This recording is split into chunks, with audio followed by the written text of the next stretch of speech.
Welcome home, brave heroes. I'm Ash, this is AshQuest, and it is time to follow up on our Dungeons & Dragons WizKids board game series, adventure series, unboxing videos. And we're going to do that with the game that I deemed winner of the last comment voting war, which didn't really exist. It was kind of like 2-3, or maybe even 2-1. But this is Dungeons & Dragons Wrath of Ashardalon, the board game for ages 12 plus. This was the third game that I ever saw in this series from Wizards of the Coast, part of the D&D adventure system, a cooperative game. And I have my lid on upside down. That drives me nuts. How dare I do that? Plunder the dungeons of Firestorm Peak at your own peril.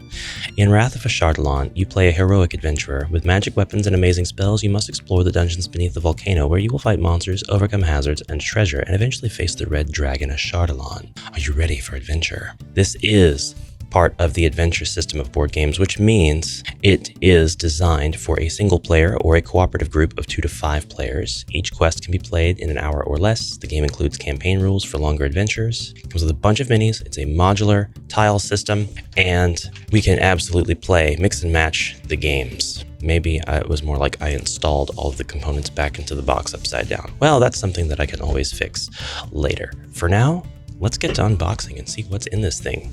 The Wrath of Ashardalon board game is known to a lot of people, just like the Legend of Drizzt and the Castle Ravenloft games, on account of its store presence. The latter three I don't think had as much store presence. We've got our typical rules book here, everything showing you how you move across the board, how it's okay to move diagonally as long as you don't move through walls or through enemies. Your larger enemies, such as Ashardalon in this example, take up an entire tile, which in this game we refer to tiles as the entire areas upon which the grid system is laid rather than each specific square. In this game, those squares are referred to as squares instead of tiles. And if a creature with a base larger than one square is on more than one tile, it counts as being on all the tiles that the base is on. Ashardalon counts as being on all the blue tiles. Here they are saying tiles because there are 4 tiles here. 4 tiles of 4x4 squares each, and Ashardalon is on all 4 of them because of his position here. All the green tiles are 1 tile away from Ashardalon. Not all the tiles that are here. This one's not part of that example. These 2 are, this one is, and this one is. The reason that this one isn't, despite it being adjacent, is because there's no way for it to be, because there's no passage through. But that is a really awesome rule. It really sells the power and the danger and the threat of the larger monsters in this game. We have, of course, our healing surges, our hit points, the monster deck, all of the stuff that is common to these games that makes them so asset interchangeable, so combinable. The encounter deck, the treasure deck, all of the backs of these decks are the same across all the games. Although they are all game systems in their own right, you can choose any of the 6 that exist and play it standalone without any of the other games, or you can play them with the other games. We've got the typical, rather predictable flyer trying to sell regular Dungeons & Dragons stuff in the box here, including official Dungeons & Dragons assets like City, Dungeon, and Wilderness and counter tiles. I think it would have been more effective to list the other board games in the series. We've also got our adventure book, which is upside down. Most of what's contained here is explained the same way as in the Legend of Drizzt video. However, there are some differences that are noteworthy. You will play the solo adventure, Adventure 1, A Day in the Life of a Hero, to get a feel for how the game plays, and that's this adventure right here. All of your adventure details are contained on one page with minimal pictures because the game does build out as you play. You need to know what start tile to use because there could be multiple smart start tiles with your game system.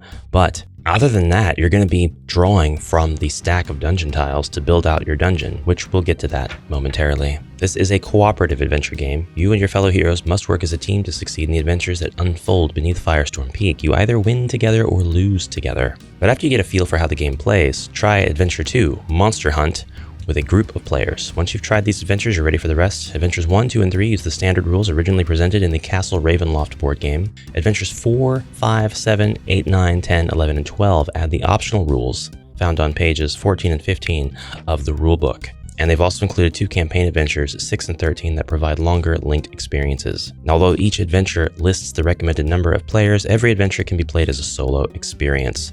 There is a line here saying to check out dungeonsanddragons.com, where you can find bonus adventures for use with this and other D&D Adventure System board games. I couldn't find a single one. Maybe somebody out there can show me exactly where they are. Perhaps they aren't there anymore, and any searching will be for naught. So, anatomy of how a quest looks. We have the flavor text. For example, Adventure 1, a day in the life of the hero. While chasing monsters through the wilderness around Firestorm Peak, you fall through a hole in the caverns below. Can you survive long enough to find another way out? The goal, explore the dungeon, reach the tunnel exit, and escape before the monsters destroy you.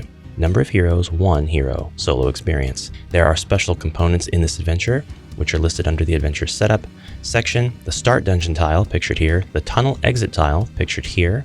The kobold dragonlord villain card and figure. Place the start tile on the table. Place the hero on any square adjacent to the stairway on the start tile. And place the tunnel exit tile to the side. Shuffle the dungeon tile stack.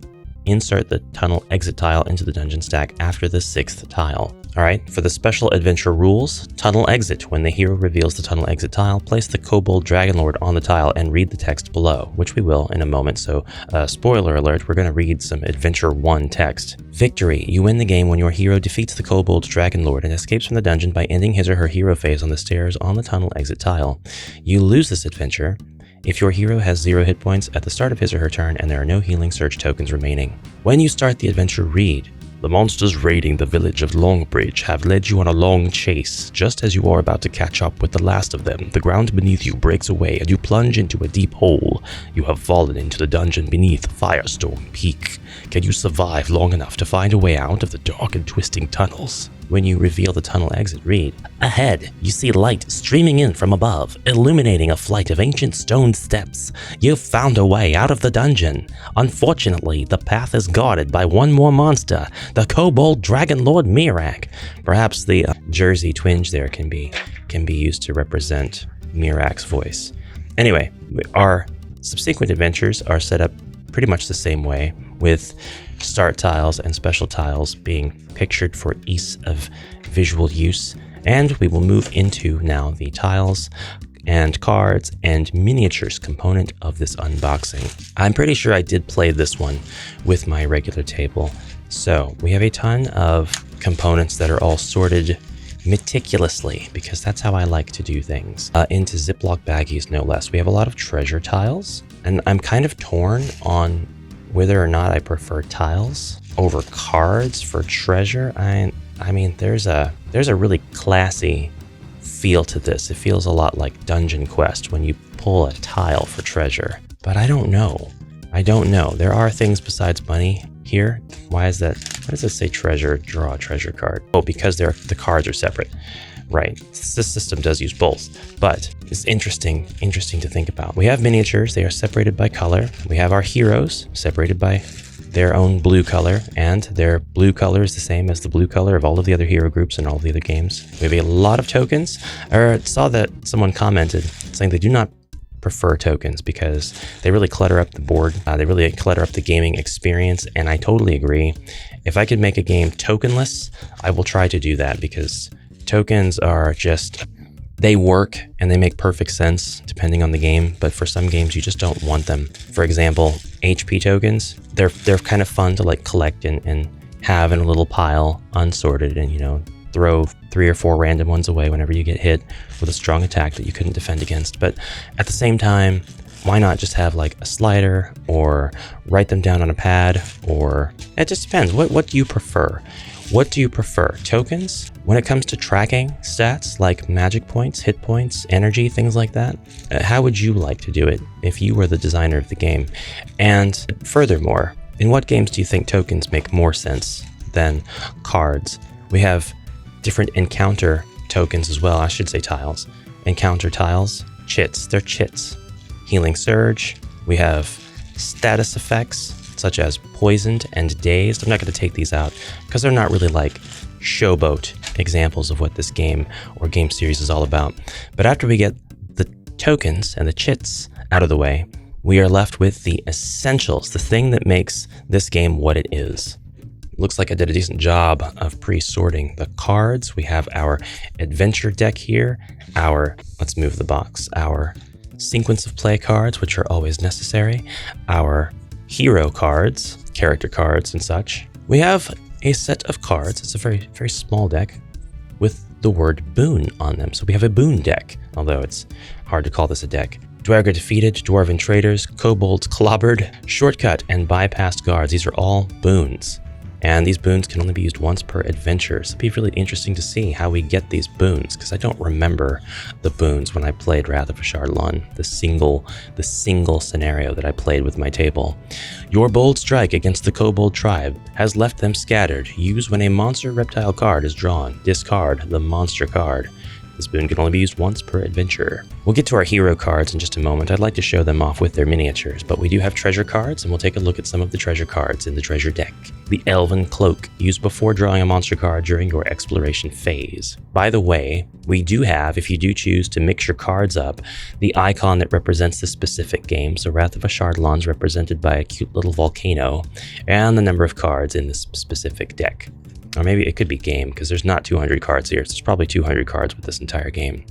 Anyway, Flying Carpet, Dragon Tooth Pick. You gain a +1 bonus to attack rolls against adjacent monsters while this item is in play. Dwarven Hammer, Tome of Experience. Use while your hero is level 1. Your hero becomes level 2. Discard this card after using it. There was something that I forgot to explain in the last video, by the way. Here we go. Experience points.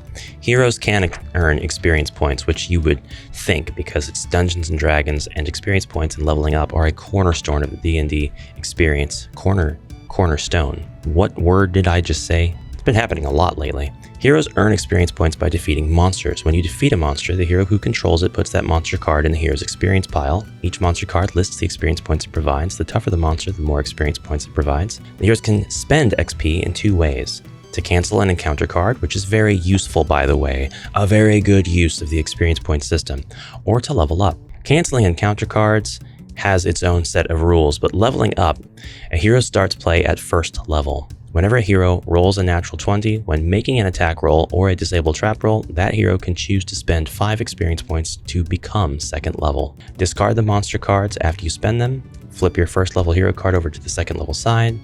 Leveling up to second level increases your hit points, armor class, and your surge value. It also allows you to choose a new daily power, and you gain the special ability to make critical attacks shown on the hero card. In addition to the natural roll of 20, the Tome of Experience also provides an opportunity to level up your hero. Now, my group and I played with these level up rules. They're not expanded on past this point. In our game, as once you level up in one quest, you'll be that level in the next quest if you're playing a campaign. But I don't know if this is common, if you guys would be playing it the same way or interpreting the rules that way. I don't think we so much interpreted the rule to be that way so much as we just preferred to do it that way. The interpretation, I think, is you start at level 1 on every quest. Your band of heroes is the exact same level because you're really working with pre-built heroes that have customizable powers that you can select to adapt to your style of play. We'll get into that once we get to the heroes, but for now, here is another deck of, this time, chamber cards. And the chamber cards, I don't want to use that one, that's a bad example. The chamber cards give you a sort of section of the quest defined. For example, Unknown Overlord. Find all the monster tokens that specify a villain, shuffle those tokens, and then draw one. Place the specified villain on any chamber tile. Starting with the active hero, each player draws a monster card and places a monster on a chamber tile. Place monsters on tiles that have no monsters first. Goal, destroy the villain. Refuse Pit. Place the tunnel exit tile next to any unexplored edge of the chamber. Place the otyugh on the chamber entrance tile. Starting with the active hero, each player draws a monster card and places a monster on the chamber tile. If it's not an aberrant, discard once and draw again. Place monsters on tiles that have no monsters first, and the goal is destroy the otyugh and escape through the tunnel exit. Essentially, taking the game that you're playing and setting up a new goal and a new way to finish it and get out. Although something tells me that the chamber tiles themselves or chamber cards rather, themselves only drawn if the quest asks for it. So it's kind of leaving each quest open-ended for the quests that use the chamber cards. Our start tiles, we basically just have one with this game. I do like that we get different start tiles depending on the game, so you could really mix things up a little bit. You know, if you consider your start tiles customization to be mixing things up. We have large placards that define the stats of our heroes and really important characters and bosses. 4 here for Keyleth, the elf paladin. Might as well show off that mini. I believe that May have mixed up my heroes somewhere. Looks like we'll have to provide an errata when I get to that point in a future game. Oh no, here you are. No, actually that helps 0. All right, never mind all of that. We have Keyleth, the elf paladin. Scale of minis, not really aesthetically or in scale compatible with HeroQuest as far as the heroes go. You can apply the, well, there's just different sizes of people within a species group, and that's fine. I don't prefer it though. I don't think that it's a great match. The bases are pretty good, but I mean, the HeroQuest figures are going to be consistently taller, even though you've got some strong characters here. Scale is just going to be, come on, focus, slightly off in certain places. The head size is about the same, so whoops, no, this is an example where the head sizes are like actually pretty different.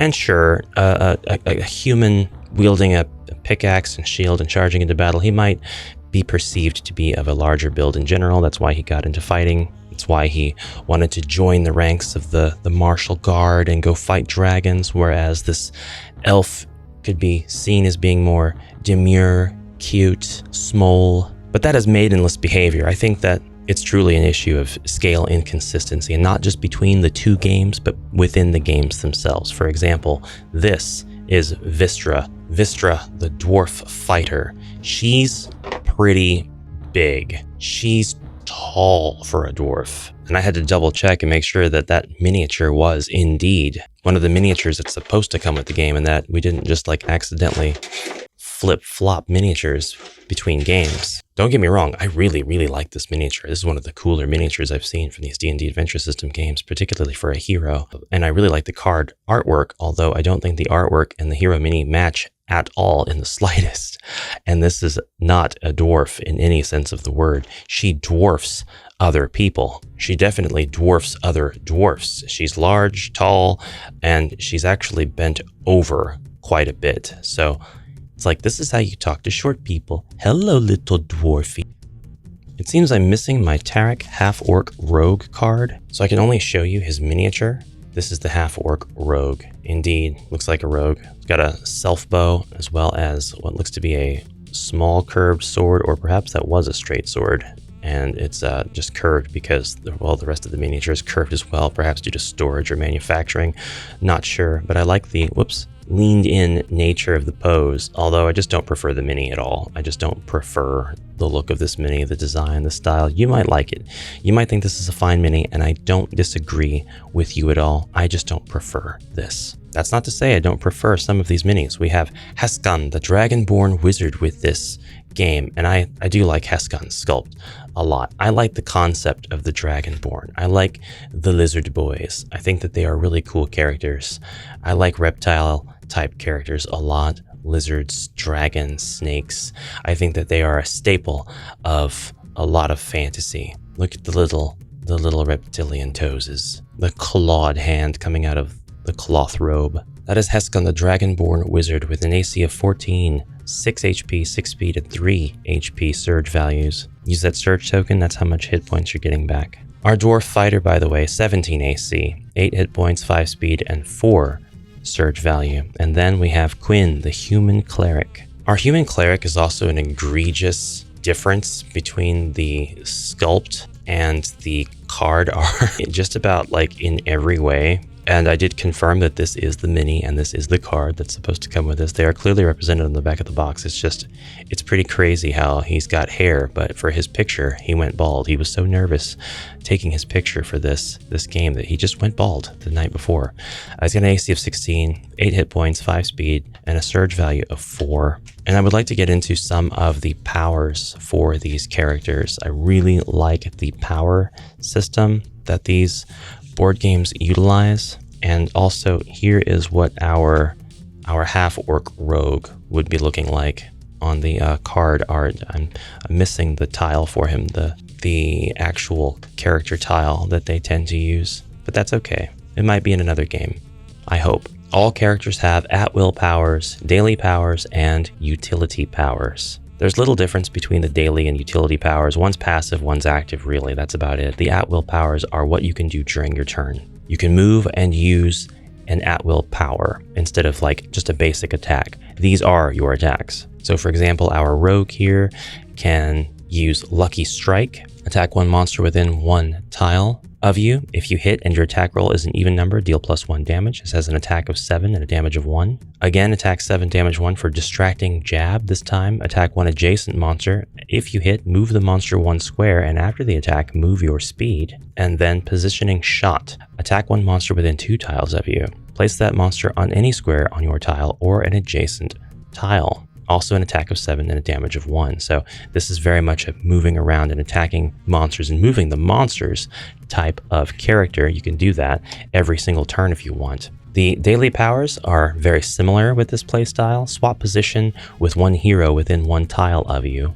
Attack one monster within 2 tiles of you. That's King's Castle. Acrobatic Onslaught is attack one adjacent monster, and hit or miss, place your hero on any tile within 2 tiles of where you started, and then use an at-will power immediately. Damage of 2 for that one, by the way. Damage of 3 for King's Castle. And then Tornado Strike. Attack 4 times. Each attack can be against any monster on your tile. Attacks of 7 and damage of 1 for the entire 4 attack onslaught. Going through the utility powers now. Furious Assault. Use this power when you hit a monster with an attack. The monster takes +1 damage. Practice Evasion. Use this power when you are hit by an attack from a trap or event attack encounter card. The attack misses. If the attack was from a trap encounter card, you get a free disable check against the trap. Distant Diversion. Choose one monster within 3 tiles of you, place that monster onto an adjacent tile. So you throw a rock. That's what you do. You get behind a boulder and you take a little pebble and you throw it, and it lands somewhere behind the monster, and the monster's like, "What was that?" And they walk away. That's my perfectly acted out representation of that. And then Tumbling Escape. Use this power when a monster hits you with an attack. The attack misses. Place your hero on any tile within 1 tile of where you started. This uses a lot of game-specific, mechanic-specific terminology that typically causes me to call a game sterile, but there's a lot of style on the cards. It's not like an old style or a nostalgic style at all, but the UI is clean, it's consistent, it's easy to read, and after a while of using the same powers over and over again with your character, you'll kind of understand, I think, how to pair the idea of your playstyle with the lore of your character. I do like clerics in games. I like to see how different games handle healing. So Healing Him is a cleric utility power. Use this power during your hero phase. You and one other hero on your tile regains 2 hit points. I also really like this one, Astral Refuge. Use this power at the start of any villain phase. Choose one hero within 2 tiles of you. Remove that hero from the tile. At the start of that player's next hero phase, that player places the hero on any tile. And then here's a good defensive one, Blade Barrier. Choose a tile within 2 tiles of you. Place 5 Blade Barrier tokens on 5 different squares on that tile. When a monster is placed on a square with a Blade Barrier token, remove that token and deal 1 damage to the monster. So you can actually set them up in such a way where they fill a space across an entire line, row, or column, so the monster has no choice but to move through it and take a damage. Or if it's like a narrow corridor, you could bundle them up on the tiles in the corridor, so the monster would have to take multiple pieces of damage, or 2 monsters would have to take damage trying to advance through that corridor. Sacred Flame is an at-will power. If you hit, choose yourself or one hero on your tile, that hero regains 1 hit point. You can do this every turn. Cleric's Shield will gain a hero a +2 bonus to AC until you use this power again. Righteous Advance will allow a hero to move 2 squares. I do want to get through some of the dwarf spells, since I just like the dwarf. 1 for the team. Use when any player draws an encounter card. Resolve the encounter card as if you drew it. So basically, stalwart situation. You're running in and you're taking the hit. Dwarven Resilience. Use this power during your hero phase. Instead of moving, you just regain 4 hit points. Use when a new monster is placed on a tile. You and one hero on your tile can move your speed, and that's called To Arms. Let's move on to the minis. Well, I guess we'll look at some of the tiles first. We're not going to see the difference between these tiles and the Legend of Drizzt tiles. We actually have several categories of tile. This time around, we have typical dungeon tiles. We have dungeon tiles, horrid chamber tiles, and we have special start tiles, as well as dire chamber. The dire chamber is something that I believe you will build up as soon as you draw this. Here we go. Place additional dire chamber tiles next to all of this tile's unexplored edges. Yep, large dire chamber. So you will end up with this configuration immediately. Ashardalon keeps a pretty clean place. Oh, here's the dire chamber entrance, actually. Interesting. We can go ahead and go into the dire chamber from this tile, but it is a regular dungeon tile mixed in with all of the other ones. Yeah, these corridors are all the same color. They look the same. We have some baked in doors that are opened up. I think that that's pretty neat. We have more thin corridors, corners, long hallway. If possible, place the top tile from the stack next to this tile's unexplored edge. We have a few of those just in case we need a vault, but all in all, pretty bog standard configurations of squares on these tiles. Bog standard. Dungeon tiles special start tiles look like this: the dire chamber start tile, the secure exit, the ancient battlefield, and the horrid chamber. And by the way, you might notice that there are some very common symbols on these tiles, and these symbols do represent, I believe, places where you can place monsters if monsters are drawn as a result of drawing an encounter card. Moving on, we have a few more components to review and look at before we end all of this experience. We have some pretty cool dice with Wrath of Ashardalon. These dice are speckled, which I think is really neat. They could have just given us like a green and a red, and we've even got some cool symbols embossed into the 20s of them. Always have to double check, is it going to be the 20 or the 1? Because sometimes they'll emboss a 1 and sometimes a 20. Die makers. Silly die people. So, love the themed dice there. I don't think I showed you the horrid chamber just yet, but nothing too fancy or special there. Probably mean of me to say that. We're going to get down and look at the figurines now. Okay, try your best to ignore the Hero Quest dungeon mat tiles in the background. We're going to try to present the game on its own merits, okay? First up, we have an example of sculpt that I don't really care for. I mean, I do like the sculpt a lot, actually, and I don't mind the size, and I don't mind the details. I'm not even really sure why I said I didn't care for it. I actually really like the sculpt, but I think it works better at a different scale. I think that this works really well at a 1/72 scale rather than a scale in which it must compare with these guys. Sure, kobolds are meant to be small, but I mean, that small?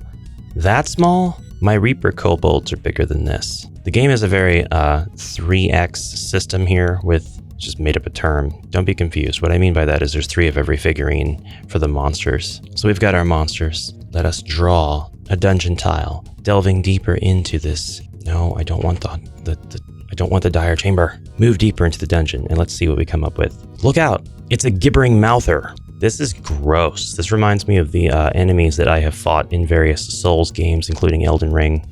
Very slimy, I imagine, due to the card art, which, by the way, here was the card art for the Kobold Dragon Shield, as well as the Kobold's own AI. Here is the card for the Gibbering Mouther and the Gibbering Mouther's AI. It will daze a hero, which is perfectly understandable. If you got hit by this thing, you'd be dazed too. Bet. Look out, we just drew 3 of them, which isn't a thing, but I did it anyway. Be careful, it's a pack of orc archers. And here's their AI, as well as their different attacks. They have punches and arrows. These are very Dungeons and Dragons 3rd edition orcs. I mean, they look a little less Warcraft, Warhammer, a little bit more Uruk-hai. Not my favorite orcs ever. I think if they're gonna look this close to just, ugly humans, that they should be considered half orcs. But I mean, I've got biases. I've just got my own little categorization system in my head about what things should look like, and I don't draw nearly as much inspiration and happiness from the works of Tolkien as other people, so I'll understand if that sounds a bit...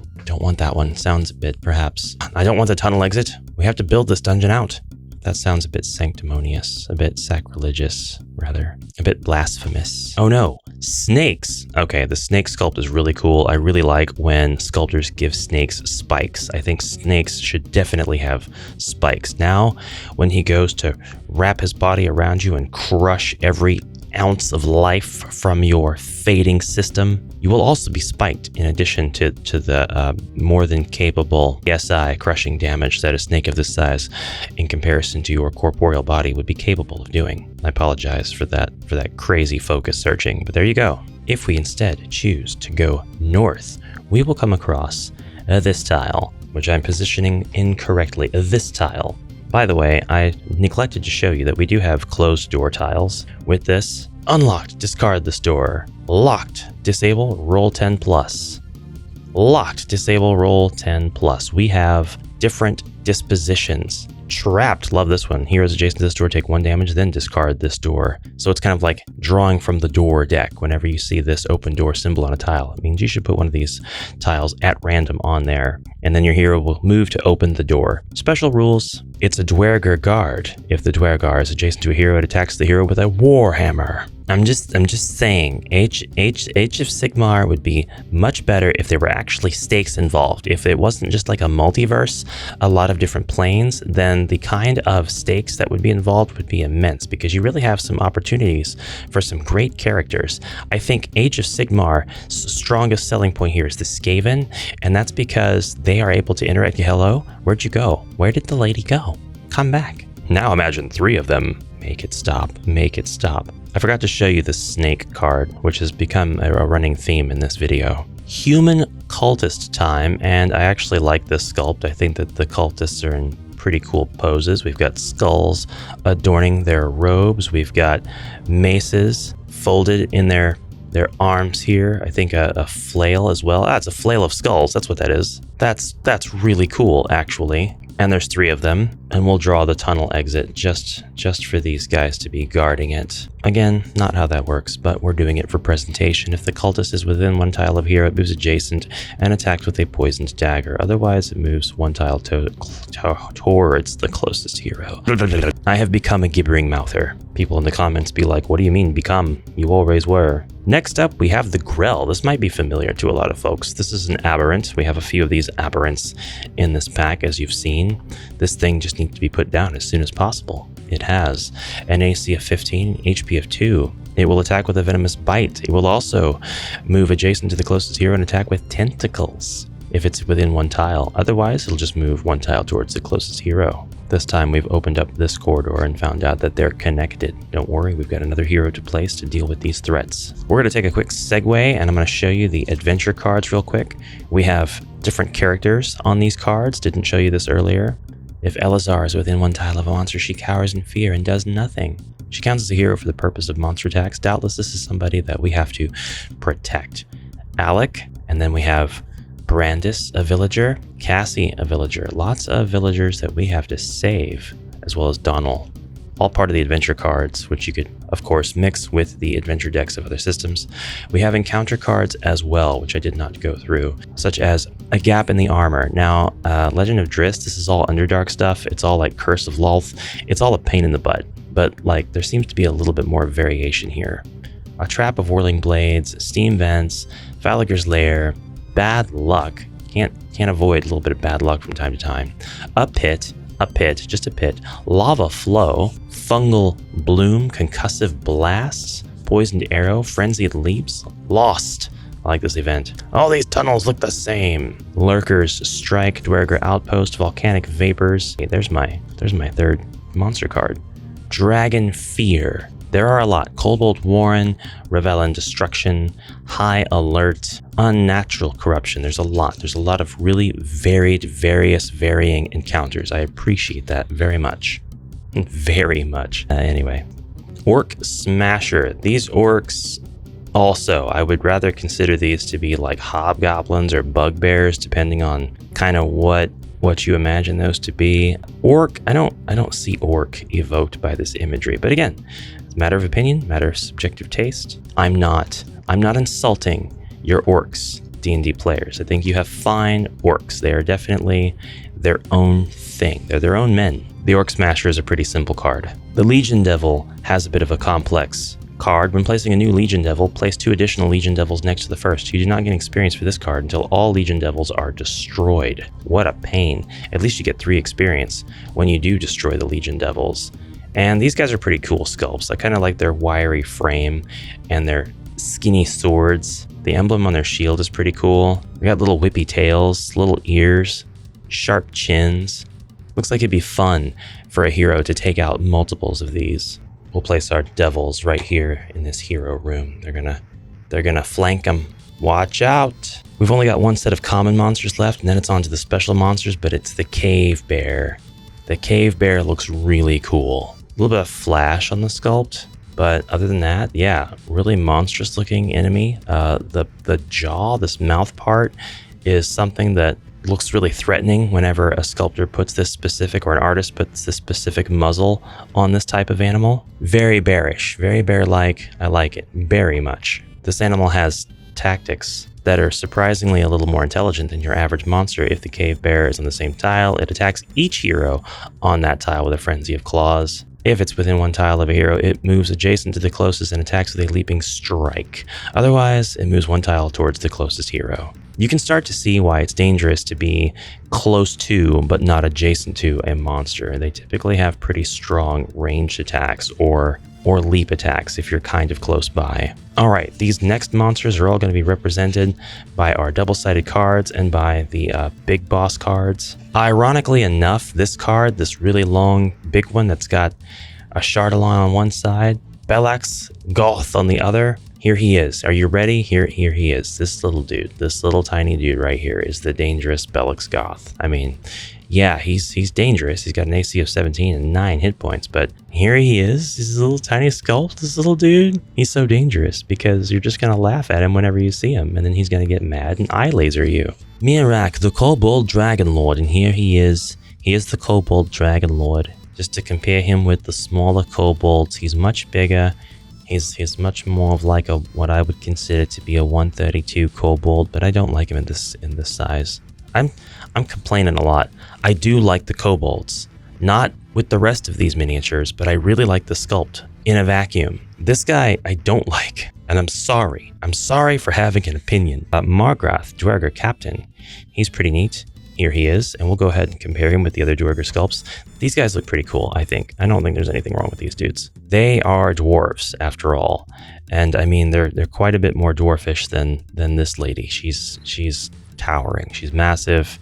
She's going to ping pong these dudes. Pling pong these dudes. On the other side, we have Otyugh, which this is a monster. This is a creature that is formidable because of his sculpt details. This is a creature you fear. Here is its relation in size to a bear, and here is a HeroQuest barbarian. The boss sculpts that come with the D&D Adventure System games are always pretty cool. You could probably find multiple uses for them. Takes up multiple tiles too. Very dangerous. Love it. Okay, it's time for the Enraged Rage Drake. This is the Enraged Rage Drake, and this is the normal Rage Drake. Well, either way, here's the Rage Drake. Did they really have to do that? Yeah. His sculpt is definitely enraged. I don't know if I prefer it. It kind of looks like it's going to say, "Hey man, why did you steal my Cheetos? Oh man." And then go off into the night. I'm not really sure why that voice is just kind of got like a shaggy hairstyle. He's enraged. It's time for the cream of the crop. It's time for what you really came here for, and that's Ashardalon, the red dragon, who is a dragon. And just so you know, Ashardalon breathes. Not really. It's a special encounter card. You shuffle it into the top 3 cards of the encounter deck. There we go. Special rules. Dragon. Magnificent sculpt. Very, very protean. Got knees, sitting upright. Looks like if it wanted to, it could just walk around and stand, puffed out chest. Looks very accustomed to having its head in that uncomfortable looking forward position. Tail wrapped around a hoard or perhaps a pile of rubble, more likely pile of cave rubble, castle rubble. Wings are very flexible. Wings are very gargantuan. Tail is huge. Imposing cut, imposing silhouette. This one is magnificent as a centerpiece. Any collection, he takes up 9 tiles. He absolutely could HeroQuest. The dragon from Wrath of Ashardalon is used in a lot of HeroQuest homebrew and just represents a lot of different dragon-like enemies, both homebrew and official, in HeroQuest games for a lot of people. A lot of people seem to really like the Wrath of Ashardalon sculpt. I am one of them. I think it looks really cool, and I really like the shade of red that they used. So we'll put the dwarf lady up against it because that's the only one at this point that I think that could stand any sort of chance. I actually missed one, so just to keep the running theme of the video up here. Crash, Orc Storm Shaman. He looks pretty cool. This sculpt could go, I think. This sculpt could go with certain other games. I think that would make sense, actually. I don't think that that's out of place with certain other games, actually. I like him. He is a lot more classier looking of an orc, in my opinion, and I like his outfit a lot, so I do like this sculpt very much, but that's Crash, the Orc Storm Shaman. Makes me think of a certain other game. Anyway, That, in its entirety, is the unboxing and presentation of Wrath of Ashardalon, the second in as many videos, and we will be unboxing other ones in the game system series as well, so please leave a like if you like this video. Help me out with this ridiculous uphill battle that the algorithm imposes on every great creator. Did I just call myself a great? No, I'm not calling myself a great creator, but it does impose an uphill battle on great creators. I am a pretty decent creator, capital P, capital D, pretty decent, and I would like your help in conquering the algorithm. But that's enough of that. Thank you so much for your kind attention. I hope to see you in the next exciting adventure. Until then, have a great rest of your day, and bye for now.